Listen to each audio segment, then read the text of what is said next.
Multan test में debut करने वाले मिस्री स्पिनर इब्रार अहमद ने इंग्लैंड की 11 विकेटें उड़ाकर पाकिस्तान में क्रिकेट की तारीख रकम कर दी। इब्रार अहमद के घर वाले इस पर क्या कहते हैं? हर बंदा ये कि मुबारक हो भी आपकी बेटे ने माशाल्लाह बहुत अच्छी परफॉर्मेंस की है। भाई आप अपनी जगह बातें करते हो, मैं आपको 2 साल में कुरान हाफिज बन के दिखाऊंगा। उर्दू पॉइंट की वीडियोस देखने के लिए हमारा चैनल सब्सक्राइब कीजिए और बेल के आइकन पर क्लिक कीजिए ताकि आप हमारी तमाम आने वाली वीडियो से बाखबर रह सकें। स्पिनर इब्रार अहमद के भाई शहजाद हमारे साथ मौजूद हैं। इनसे जानते हैं कि इब्रार अहमद को क्रिकेट का जुनून किस हद तक था और कब से क्रिकेट खेल रहे हैं। शहजाद भाई बहुत बहुत मुबारक हो आपको। सबसे पहले आज स्पिनर इब्रार अहमद ने पूरी कौम का जो है वो सर फखर से बुलंद कर दिया है और बहुत खुशी है। अंग्रेज जो है वो परेशान बैठे हुए हैं। इंग्लिश क्रिकेट टीम के जो बैट्समैन है, बल्लेबाज हैं, कि 7 विकेटें जो है वो अपने डेब्यू में ही ले गए हैं। तो कैसा देख रहे हैं, किस हद तक जुनून था इब्रार अहमद को? शुक्र अल्हम्दुलिल्लाह, अल्लाह का लाख लाख शुक्र अदा करते हैं। असल में बहन भाइयों में वो सबसे छोटा, छोटे होने की वजह से अम्मी अबू का लाडला है। अच्छा। अम्मी अबू का लाडला होने की वजह से यानी कि उसके ऊपर कोई प्रेशर ऐड नहीं कर सकता। उन्होंने एक सवाल किया था कि भाई मैं मैट्रिक करने के बाद मैं ये करूँगा। हमने कहा कि आप क्या करना चाहते हो? उसने कहा जी एक ही चीज़ पे फोकस की थी, बोले मैंने क्रिकेट खेलनी है। अच्छा। असल में वो यूनिक इसलिए था कि वो बचपन से ही ना, तो उसका काम कुछ भी हो जाए, स्कूल से, कोचिंग से, मदरसे से वापस आना, तो उसके हाथ में बैट होता था। कराची के अंदर मेरे ख्याल से तकरीबन 98% लोग उसको सिर्फ क्रिकेट से ही जानते हैं। उसकी वजह ये थी कि कराची में जहाँ टूर्नामेंट होना है, नाइट टूर्नामेंट होने, मुख्तलिफ छोटे छोटे टूर्नामेंट होते थे रमज़ानों में ख़ास करके ना, तो स्पेशली मुझे बुलाया जाता था। आप फास्ट बॉलर हैं और अटैकर बैट। अच्छा, आप खुद भी क्रिकेट खेलते हैं? जी, मैं माशाल्लाह सारे भाई क्रिकेटर हैं। माशाल्लाह हम सभी भाई क्रिकेट खेलते हैं। अच्छा, एक मज़ेदारी की बात यह है कि हम 5 भाई क्रिकेट खेलते हैं, हम बताते नहीं थे हम भाई हैं। अच्छा, ये बताएं कि भाई जो होते हैं, अमूमन छोटे भाई अगर क्रिकेट खेल रहे होते हैं या गली मोहल्ले में, मैदान में, तो बड़े भाइयों की तरफ से पाबंदी भी लगाई जाती है, मना किया जाता है कि यार क्या क्रिकेट में टाइम ज़ाया कर रहे हो, कोई काम क्यों नहीं करते? तो इस तरह की कोई पाबंदी आप लोगों की तरफ से भी इब्रार अहमद पर लगाई गई थी? असल में पाबंदियां तो बड़े कहते हैं ना कि आप क्या कर रहे हो, क्या करना है, क्या बनना है ना। तो जब 8 क्लास में जब इसने टॉप किया तो फिर उसके बाद उसने एक सवाल रखा कि भाई आप अपनी जगह बातें करते हो, मैं आपको 2 साल में कुरान हाफिज बन के दिखाऊंगा। अच्छा, ये उन्होंने खुद कहा कि मैंने कुरान हिफ्ज करना है? तो हम तो उसकी बात को मजाक ले गए। हमने बोला यार ऐसा कैसे हो सकता है? एक बच्चा 8 साल के बाद या 10 साल के बाद की उम्र में तो चलो कर लेता है, लेकिन मैट्रिक या 8 क्लास करने के बाद उसके लिए नामुमकिन होता है। उसने कहा यार मैं आपको ये अचीवमेंट करके दिखाऊंगा। फिर हमने जामा कासमिया में उसका एडमिशन लिया। वहाँ जब 2 साल पूरे हुए तो जब उसके पीछे हमने तरावियाँ पढ़ी, हमें सबसे ज़्यादा खुशी वालिदैन को, माँ बाप को, कुरान हाफिज बना, बहुत अच्छी बात है। अच्छा, दर्जा अव्वल में गया। अच्छा, आलिम का कोर्स भी इब्तदाई उन्होंने 3 साल जो है वो पढ़ाई की आलिम के कोर्स के लिए? जामा बिनोरिया में 1 साल पूरा किया। जब दूसरे साल में जाने लगे तो कारिम ददुल्ला साहब ने कहा कि यार आप इस बच्चे को कुछ करके दिखाएगा तो आप इसके साथ टच रहें। हमने कहा यार ऐसा क्या हो गया? अंदाजा हुआ कि टैलेंटेड है, कुछ ना कुछ करेगा लाजमी। जो उसने पाकिस्तान के लिए कर दिखाया, 7 विकेटें जो है वो इंग्लिश बैट्समैनों की उड़ा दी हैं। इनके जो कारी साहब थे उन्होंने कहा कि भाई ये जो 3 उंगलियां घुमाता है ना, तो ये 3 उंगलियों का सवाल का जवाब हमारे पास नहीं, आप इनसे पूछे ना। तो मैंने कहा अब्रार कौन से 3 सवाल हैं? बोले एक लेग ब्रेक है, एक ओ ब्रेक है और एक मेरी उंगली है। अच्छा, तभी वो 3 उंगलियां घुमाते थे। वो तीनों उंगलियां ऐसे ऐसे करके ना, तीनों उंगलियां।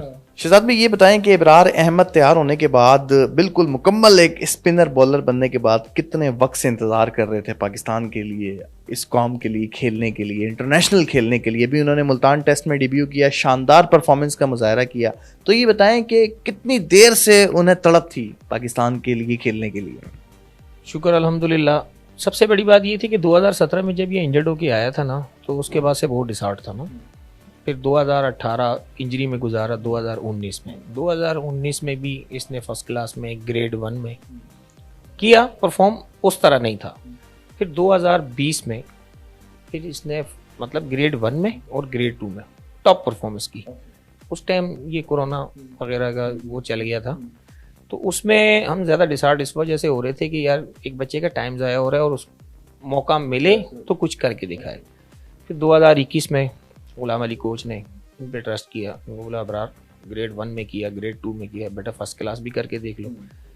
देखिए मौके की बात है, गुलाम अली भाई ने मौका दिया इनको, जब इनको मौका दिया तो फिर मौके का चांस पूरा लिया, डिलीवर किया फिर उसने। बिल्कुल डिलीवर किया। हाँ डिसार्ट उस जगह हुए थे जब T20 सीरीज में इनका नाम आया, हम तो बड़े खुश थे कि चलो इंग्लैंड के अगेंस्ट चलो आमिर जमाल और इनका नाम आया, बहुत खुश थे। हमने कहा चले यार इसमें डेब्यू हो जाएगा, लेकिन अल्लाह की करनी नहीं हुआ। बस अल्लाह ने सही वक्त ये रखा हुआ था डेब्यू करने का। और तो उसमें ये था कि आप 7 मैच स्टेडियम देखने चले जाएं और होते हो बड़े भाई, मकसद फैमिली के बड़े मेंबर, आप उनको बेंच पे बाहर बैठे देखो क्या हार्ड होता है, वो महसूस करने की ख्वाहिश होती है कि काश हमारा भाई हमारा बेटा वो भी ग्राउंड में उतरा हुआ हो, खेल रहा हो। बिल्कुल ऐसा ही है। और फर्स्ट डेब्यू सुना कि भाई फर्स्ट डेब्यू होने वाला है, हारिस रऊफ का डेब्यू हो गया टेस्ट मैच में पिंडी में, हम स्पेशली पिंडी गए थे, हमने कहा यार डेब्यू होना है, नहीं हुआ, डिसाइड हो गए, फिर वापस आ गए। लेकिन अगले ही उसमें उन्होंने कहा कि यार मुझे इंशाल्लाह मौका मिलेगा।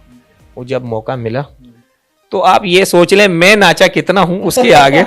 मैंने कहा इंग्लैंड वालों को भी पता लगे कि इसके आगे नाचना आसान नहीं है। अच्छा जाते हुए जब वो यहाँ से जा रहे थे कोई इस तरह की बात हुई थी कि भाई देखना मैं इस दफा क्या करके आऊंगा, अगर मुझे मौका मिला तो मैं हैरान कुन परफॉर्मेंस दूंगा, कोई इस तरह की बात, कोई इस तरह पहले उन्होंने बताया था कि मैं बहुत जबरदस्त परफॉर्मेंस देने वाला हूँ?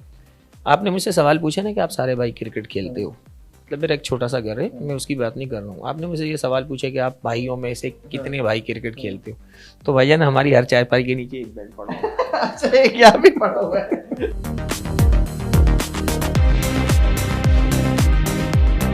नाज़रीन स्पिनर इब्रार अहमद के वालिद साहब हमारे साथ मौजूद हैं और इब्रार अहमद ने पूरी कौम का, पाकिस्तान का, अपने घर वालों का सर फख्र से बुलंद किया। इनसे इनके वालिद साहब से जानते हैं कि इन्हें कैसा महसूस हो रहा है। हाजी साहब आपके बेटे ने माशाल्लाह शानदार कारकर्दगी का मुजाहरा किया है, पूरा पाकिस्तान जो है वो आपके बेटे के लिए तारीफ़ों के पुल बांध रहा है, अप्रिशिएट कर रहा है, सपोर्ट कर रहा है, तो आप कैसा महसूस कर रहे हैं अपने बेटे की इस परफॉर्मेंस के हवाले से?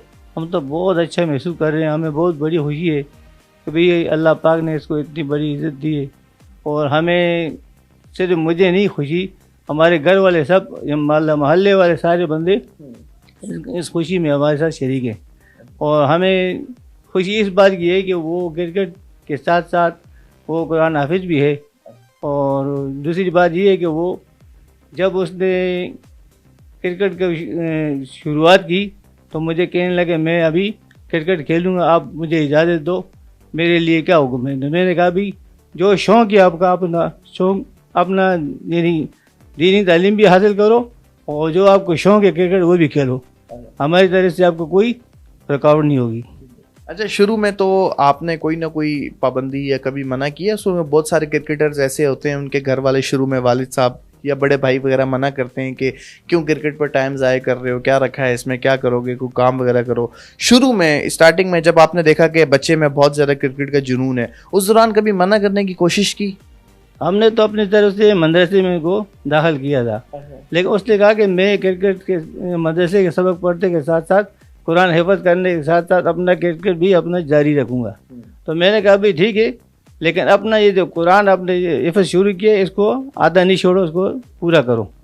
तो हमें इस बात की दोनों खुशी, डबल खुशी है हमारे लिए कि भाई उसने कुरान भी हिफज किया और क्रिकेट के भी शौक़ अपना जो पूरे कर दिया। हमें भी माशाअल्लाह इसकी खुशी में हम भी शरीक हैं और आप भी। भाई साहब अब आप उनकी कल के मैच में परफॉर्मेंस के बाद 7 विकेटें जो है वो इंग्लिश बल्लेबाजों की उन्होंने ले ली। अब आप बाहर जाते हैं नमाज पढ़ने या गली मोहल्ले में, तो लोगों का क्या रिस्पॉन्स आ रहा है, कितनी मुबारकबादें समेट रहे हैं? मुबारकबाद मुझे दी है लोगों ने, जहाँ जाता हूँ जिधर जाता हूँ मस्जिद में भी बाहर भी हर बंदा ये कि मुबारक भी आपके बेटे ने माशाअल्लाह बहुत अच्छी परफॉर्मेंस की है।